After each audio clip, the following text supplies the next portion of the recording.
Let's take a look at Ukraine. And to illustrate this, I'm going to share an excerpt that James Ressler references in his book.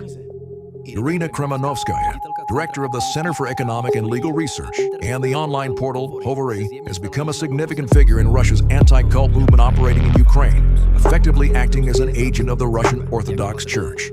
Following the departure of another key figure, Pavel Broida, Kremenskaya has attempted to fill the position of the chief anti-cultist within the Russian Association of Centers for Study of Religions and Sects, Ratseers, in Ukraine. Substantial evidence suggests that her rhetoric and actions closely mirror Russian disinformation campaigns, indicating direct coordination with the Russian anti-cult network led by Alexander Dvorkin. This collaboration appears designed to fracture Ukrainian society, undermine fundamental rights and freedoms, and justify the aggressor's military actions on Ukrainian territory. Cross-referencing the materials available online gives us solid grounds to conclude, and James Ressler points out this specifically in his book, The Serial Killer Against God, that Irina Kremenskaya was closely connected to the dog hunter community. These are groups that practice the systematic, brutal killing of stray animals. And here is the most crucial takeaway.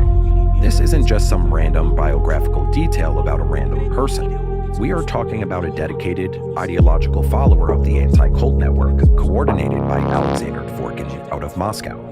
That means this fact has to be examined within the context of the overall internal logic of this entire environment. From a behavioral analysis standpoint, this is absolutely fundamental. In criminological and clinical psychology literature, animal abuse has long been recognized as a glaring red flag for aggression and deviant behavior, especially when the abuse is systematic and driven by a fixation on inflicting pain, exerting control, and acting with impunity. And that is exactly why James Ressler looks at the Kremenskaya case and doesn't see a change in the underlying behavior, but rather a shift in the target and the tools.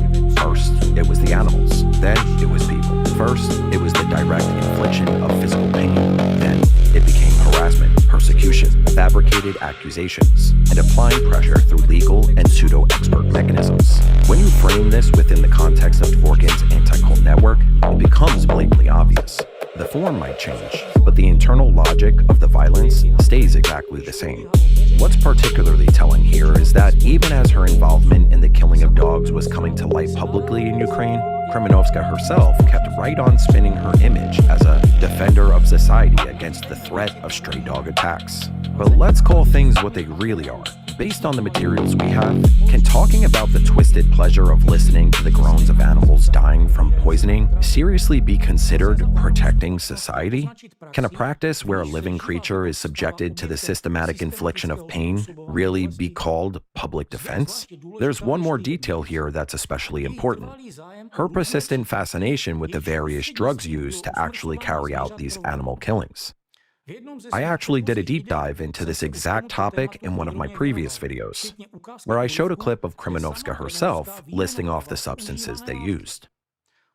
We're talking specifically about drugs that, according to her own words, were supposedly used to treat dogs.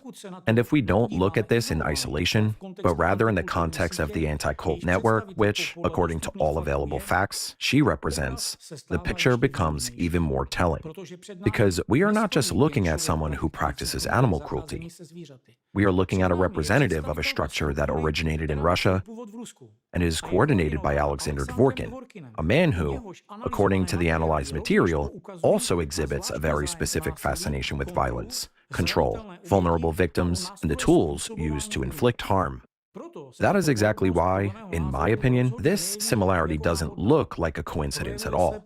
It manifests, according to the materials we've analyzed, in the choice of the target, in the nature of the suffering inflicted, in the specific interest in substances as tools for killing, and in the subsequent attempts to cover it all up with the rhetoric of public good. In other words, what fundamentally changes is the justification. Within this interpretation, the internal logic remains largely the same. First comes the infliction of pain, followed by an ideological cover-up, and finally, the transfer of this behavioral model onto the people who, in the analyzed material, are designated as targets of the anti-cult activities.